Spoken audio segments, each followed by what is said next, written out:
It was 2018, around Christmas time, and I house sat for my best friend's dad. I have been babysitting my boyfriend's two younger siblings for a while, and they were all going on vacay for Christmas, so I was optional to watch their pets. Three cats, three dogs. My friend's dad's house was also pretty teched out. He had those camera doorbells and alarms, so I had my fob and always felt safe. Anyways, 18-year-old me would drive 20 minutes to the house every day to check up on the animals and stay there the majority of the day to keep them company before heading back home to my own pets. The first few days I couldn't stay the night because I had things at my house to do, but during the day my best friend Kay and I would chill out on the porch, and she smoked weed and I smoked cigarettes in the finally decent Virginia air. Then we would hang out for hours with the pets, and at one point even made brownies for the fire department. After those initial days, I slept upstairs for the first time with Mama Cat, Orange Kitten, Tyler, Mini Poodle, and Webby, Border Collie. All the animals were piled onto the bed with me in Kay's old room, and I just decided to read on my phone till I was tired. Something to note about me is that, number one, yes, I believe in ghosts / spirits, but all due to certain things happening to my mom when she was younger. Number two, I had up to this point spent every weekday in this house for about 3/4 of the year. And number three, I had never been alone in a house overnight before. And finally, number four, no, I'm not easy to spook. Horror films and thrillers are my jam.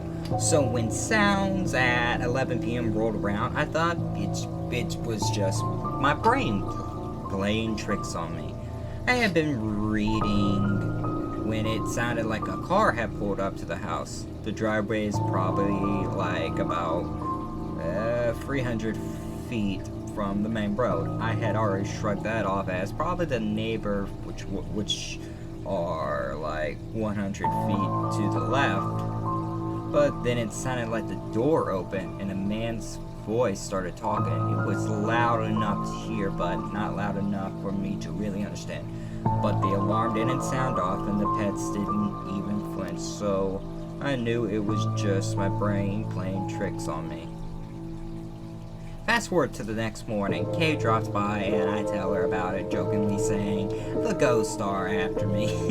She's into witchy stuff and says, "We'll do a cleansing." I'm hesitant because if I learned anything growing up, it's not to fuck with spirits. That's some bad juju.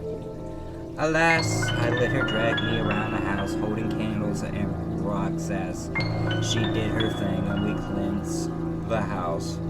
Something to add is that her siblings, which are 11 and 13 at the time, always said someone had died in the house because there were always noises coming from their dad's rooms, which I'll admit his room did kind of fill everyone with unease.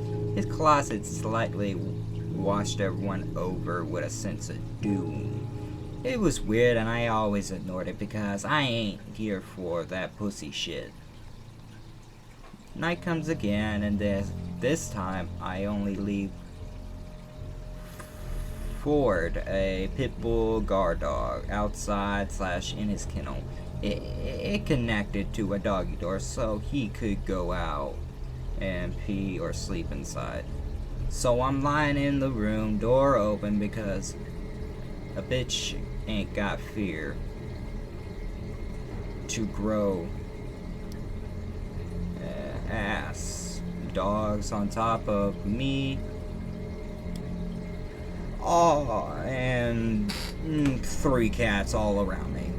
I was cozy and reading away at 11 p.m. again when all of a sudden it sounded like the front door busted off its hinges, and a man yelled. I was paralyzed in fear when all the animals jumped up and ran. Even Ford downstairs rumbled in his kennel. The man's voice continued at a lower volume, with another voice chiming in. Shaking from fear and overall anxiety, I slowly and quietly walked to the open door and stood behind it while I texted Kay. My hands were shaking so bad I don't think there was one word I spelled correct. I was telling her I might need the cops because I think someone had broken in. That the animals all ran, so I was sure it wasn't just me. Slowly I closed the door and stood against it, waiting until the noise stopped before cracking the door to let the animals back in. First, Calico Kitten came back. It turned out that the orange kitten had hid behind the dresser in the room. 10 minutes later, Tyler came back, timid and watching behind him before Mama Cat made her way back. And then finally, 10 minutes after that, Webby walked in.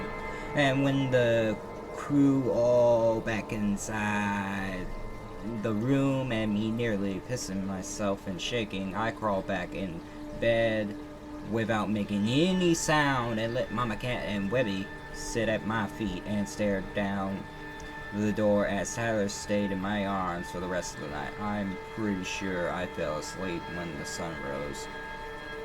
The next morning, I awake to my friend text back some things along the line of, quote, sorry, I was asleep. You okay? What happened?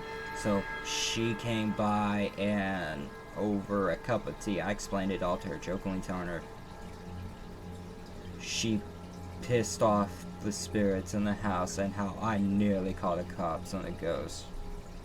Mind you, both times this happened in the morning, I check all the doors and locks. Nothing was unlocked or messed up. I slept the same way the previous night with the pets, but this time, the first time, I had the alarm. I had armed the alarm. Nothing. Not a beep through the entire night. Though I did set the alarm off in the morning because I forgot to disarm before letting the dogs out to pee. Needless to say, that experience left me traumatized. I only post it now because I moved across the country and was thinking of the last time I spent in that house with the entire family. Kay had jokingly brought up that I almost died when I house sat, and then her 13-year-old brother demanded me to tell him what had happened. He scares easily and went paper white at the end of my story. His younger sister only let out a chuckle. I house sat as a side business. I have a regular job that pays well, but this makes me a few grand extra a year and keeps me busy enough that I don't need my own apartment, which saves me several thousand more a year. For the most part, everything is smooth sailing. The majority of my clients are wealthy and live in nicer neighborhoods, so crime isn't an issue. Many of them don't lock their doors, which freaks me out enough. I'm a former correction officer and I lock down everything. More recently, I have sat for my aunt's ex-husband. They've been pretty admissible since the split. I house sit for her often, and she set it up for me. My uncle is a nice enough guy who isn't much older than me that for her that often travels for work, and he's not wealthy but rents a home. His parents own a nicer new neighborhood. The neighbors aren't anything to worry about, and they're pretty quiet. It's a new subdivision, so there's still some construction going on, which invites its own potential problems, but is pretty much a non-issue. This is a small, odd subdivision, and the houses are built practically on top of each other. At first, I thought that what was causing my anxiety. I'm pretty twitchy in public from my years as a CEO, and for the most part, I've gotten good at talking myself out of it, while also staying observant just in case, no matter what. Though I couldn't shake the feeling that someone was watching me. When I let the dog into the backyard, I could see into no less than 5 houses without trying. Just a general scan of the surrounding area allowed me to see into 5 different homes. If I tried, I could get a good 3 more in. That's how close these houses are.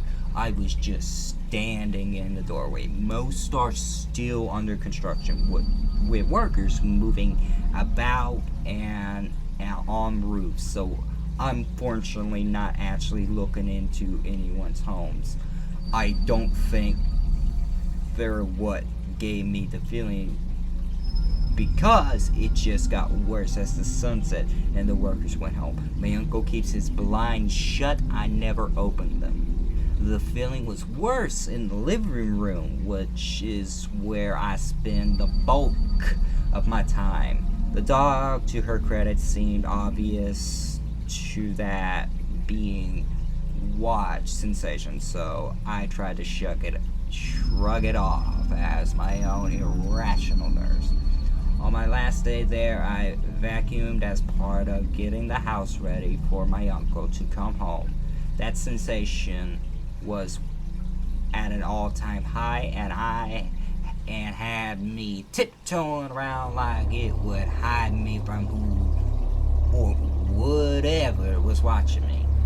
As I was putting the vacuum away, I turned around the living room. I turned towards the living room, and I swear I saw a large man standing behind the dog, just in front of the leather recliner. He was easily over 6 width wide. Oh, he was literally pretty much over 6, with wide shoulders, a thick build, and no neck. By the shape of his head, I'd say he was bald too. He was completely shrouded in shadow, which doesn't make sense because the living room was brightly lit. I startled and closed my eyes, forcing myself to breathe through wanting to scream. I just come from that spot. There's no way someone could be standing there. And the dog's focus was on me. When I opened my eyes a couple seconds later, he was gone, taking the creepy feeling along with him.